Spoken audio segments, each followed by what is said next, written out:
Commercial plants have built-in safety systems, but aren't designed with warfare in mind.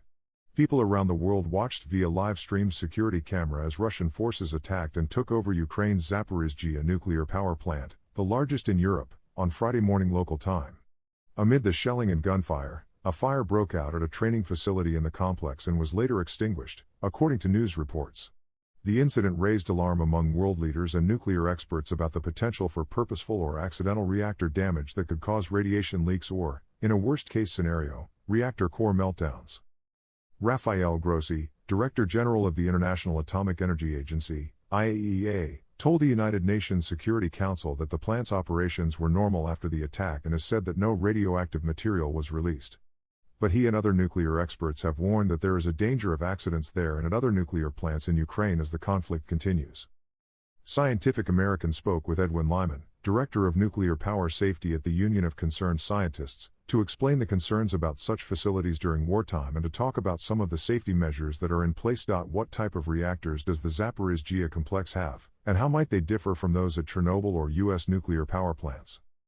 The 6 reactors at Zaporizhzhia are called for-1000s, and they are cooled and moderated by light, ordinary, water.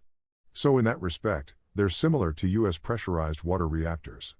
They are somewhat more advanced models than the earlier versions of this type of reactor, so they do have some features that are more in line with modern safety philosophy, but not entirely. And they're different from the Chernobyl-type reactors, called RBMKs, which used a different moderator material, graphite, and had a lot of technical flaws, which contributed to the occurrence and the severity of the Chernobyl accident in 1986. So the type of accident that occurred at Chernobyl, which is essentially a power excursion, is very unlikely in a light water reactor. In any nuclear reactor, the purpose is to maintain a nuclear fission chain reaction in the fuel that generates heat and also additional neutrons, which are used to propagate the chain reaction. When uranium atoms fission, they release heat, so the fuel gets hot. Water in this type of reactor is pumped through the core and is heated and then is transferred to another loop that's under high pressure. And then it's transferred to another system of steam generators, where water is turned into steam, and that turns a turbine. These Zaporizhzhia reactors were designed in the Soviet Union, and they date as far back as the early 1980s. So they are past their expiration date, but the Ukrainians extended their licenses. Does the age of the reactors factor into the safety concerns here? Well, it always has to be taken into account, because they got license extensions. They have been refurbished to some extent, but there are always systems that can't be replaced. For instance, the vessel that holds the reactor fuel, and which becomes embrittled over time, that poses a risk in certain types of accidents, so you do have to factor it in. What are the kinds of safety systems that this type of reactor would have against accidents? The big danger in any nuclear reactor is that somehow cooling of the fuel is disrupted, because without enough cooling, the fuel will heat up to the point where it can destroy itself. This is what happened, to a lesser extent, at 3 Mile Island, in Pennsylvania in 1979, and, to a greater extent, at Fukushima, in Japan, in 2011. In addition, these plants store their spent nuclear fuel on site, and some of that fuel is stored in cooling water, which also has to be replenished with pumps. The modern reactors of this type have emergency core cooling systems so that, if there's a breach in a cooling pipe, they have systems that can inject emergency coolant directly. And these, for-1000s, do have those kinds of systems, unlike some of the earlier versions of these Soviet reactors. In addition to a pipe break, you can have a loss of power, which is what affected Fukushima. These plants normally draw electricity from the grid to operate their systems, and if that's interrupted, they have to rely on backup power with emergency diesel generators. Each reactor has 3, and then there are a couple extra, so there are a lot of backup diesels at the plant. But there's always the possibility that something happens that can disable multiple units at once, like at Fukushima, where the site was flooded, and even though they had plenty of backup diesels, they stopped operating. After Fukushima, as in many other countries, Ukraine developed additional measures to cope with that kind of Fukushima-like accident, where there's a long-duration loss of electrical power. And that included acquiring additional mobile pumps that do not require electricity and run on diesel fuel. What are the main concerns with fighting at or near these nuclear facilities?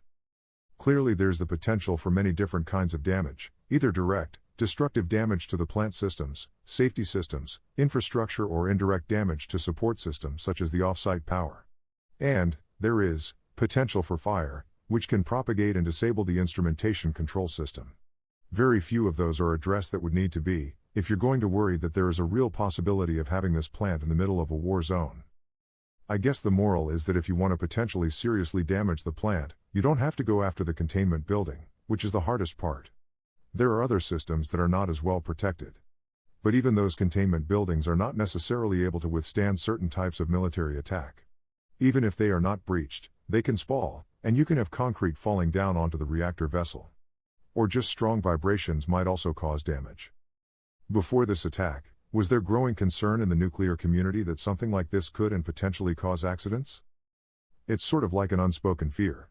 There have been certain individuals who have raised this for a long time, but these concerns have basically been dismissed.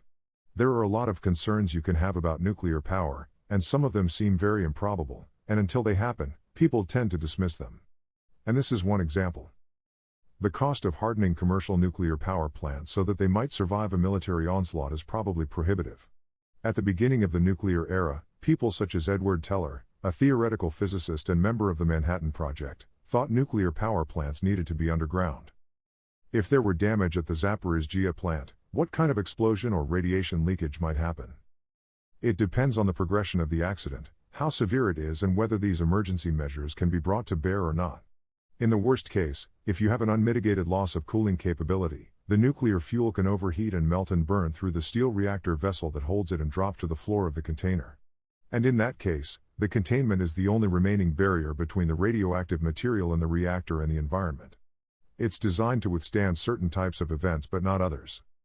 At 3 Mile Island, the core partially melted, but operators were able to stop in time, before it reached the point where it melted through the reactor vessel. But even then, from the fuel that was damaged, there were a lot of radioactive gases that were generated and had to be vented, though they had relatively low radiotoxicity. If the containment is not breached, they do leak. No building can be perfectly tight. But that leakage is designed and tested to be relatively low. In the US, there's a regulatory limit for how bad an accident can get in terms of exposure to the public, and the safety systems in the containment have been designed to meet that. But, again, that assumes certain things about what the nature of the accident is that can prove to be false or can be exceeded, such as at Fukushima. I think the particular type of release from Chernobyl, which was pretty large and was injected high into the atmosphere and was widely distributed, that's probably less likely with a reactor like this. If you look at Fukushima, the releases were smaller, and they didn't disperse over as wide an area. It's certainly a regional concern. But if multiple reactors are affected at the same time, if the spent fuel is damaged, if the containment is mechanically breached, then all bets are off. Reports indicate that after the Russian takeover of the Chernobyl site in Ukraine, its staff are still working and have been unable to switch out. What are the concerns there and at Zaporizhzhia if shifts are unable to relieve one another? Well, having well-rested operators is critical because the tasks they have to perform are complex, and they need to be alert. You have to ensure that fatigue is being monitored.